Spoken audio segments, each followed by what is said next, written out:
Welcome back to another episode of Hefe's World. And if you haven't already, make sure you hit that subscribe button down below. But let's go ahead and get right into it. The Raw review, Raw kicked off with Jey Uso. He calls out Logan Paul, but Paul Heyman ends up showing up instead. Um, they talk about Roman and CM Punk at first, but Paul ends up telling Jay that he's not out here to talk about that. He's out here to get Jey Uso to accept a challenge for Seth Rollins to go against him against the champion for the championship. Paul tells him that he can choose any place, anytime, anywhere, and Jey Uso ends up picking tonight in tonight's main event. And then backstage, we get Paul Heyman going up to Rollins and Bron Breakker, and Seth pretty much telling him that he told him so, and that he fell right into the trap. Paul Heyman says he fell right into the trap. And then Seth Rollins ends up walking out, and then Paul and Braun Breaker, Paul ends up exchanging a promo in Braun Breaker's ear after that. Um, After all that, we get back into the ring. We are set for the first match of the night, Penta versus JD McDonough with Finn and Carlito. During this match, the ref kicks out Carlito and Finn, and Chad Gable ends up getting involved in this match as well. This match was great back and forth action that Penta ends up winning in the end. Um, so I'm glad to see this happening for Penta and continue momentum. But we will see what happens next with him and Chad Gable and El Grande Americano as well. And then backstage, we see Grayson Waller. He's talking to Adam Pearce about what's supposed to be his one-on-one match tonight against an opponent. But he ends up turning the tables and giving the match to Austin Theory. We are unknown of the opponent as of yet, so they go out to the ring, and we find out it is Sheamus. So Austin Theory versus Sheamus, which great back and forth match, which Sheamus, of course, picks up the victory. His first in-ring action since the Royal Rumble. So welcome back, Sheamus. And then backstage, we have a Judgment Day promo that AJ Styles walks up into and says he's coming after the Intercontinental Championship. Dom tries to get Finn to handle that. And then after that, we see backstage with Chad Gable and the New Day. They are going back and forth with the promo. The New Day is trying to hype up Chad Gable, and Becky Lynch ends up walking by.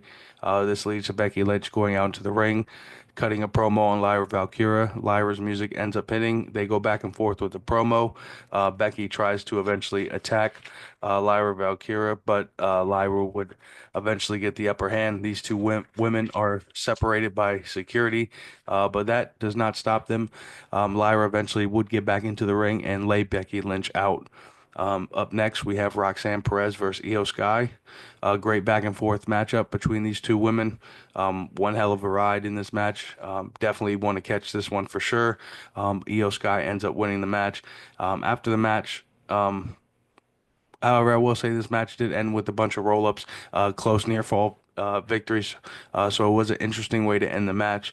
After the match, though, Roxanne Perez and Io Sky would get a handshake, and Roxanne would seamlessly leave the ring, but Julia would show up from behind and attack Io Sky, leads to Roxanne coming back into the ring. We did hear from commentary that Rhea is away right this week, and we did get a tag team match confirmed for next week against those four women, so we will get that next week. After this, we have Rusev versus Otis. Um, After the match, Rusev did end up, of course, winning this match. After the match, there was a tease of Tozawa trying to challenge Rusev one-on-one. Rusev backs off, but then he ends up coming back into the ring as Tozawa's checking on Otis and completely destroys both men. Security would have to come down to stop Rusev. After this, Adam Pearce is shown back into the ring. He brings in Pat McAfee and brings out Gunther to the ring. These two men go back and forth with some great promo work for their match this Saturday at Backlash. So can't wait for that match. That Gunther should most likely get the better of Pat McAfee. But I will definitely hit y'all with the preview for this Saturday's Backlash. So make sure y'all hit that subscribe button down below for that. But let's go ahead and get right into the main event. Seth Rollins comes out with Braun Breaker and Paul Heyman, and Jey Uso comes out for their WWE title match. Great back and forth action between these guys. A lot of near falls towards the end. Braun Breaker, of course, and Paul Heyman obviously try and get involved in this match. Sami Zayn would surprisingly make his return, beats up Braun Breaker, puts him to the side for a second, but Braun would get back up and spear Sami Zayn, hides in the corner. Jey Uso would go out of the ring to check on Sami Zayn, then gets hit with a spear as Paul Heyman is distracting the ref. Braun brings Jey Uso back into the ring. Sami Zayn would hit a stomp onto Jey Uso, and then before he goes after the before he goes for the pin, CM Punk's music would hit.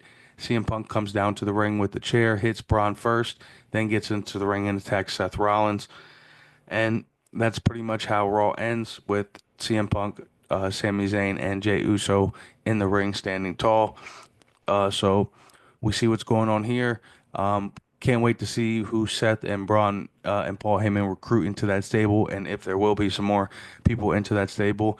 And then if we do get two more people added into that stable, that means Roman Reigns is coming back, and uh, November's not around the corner, but this does feel like some War Games type of feel right now.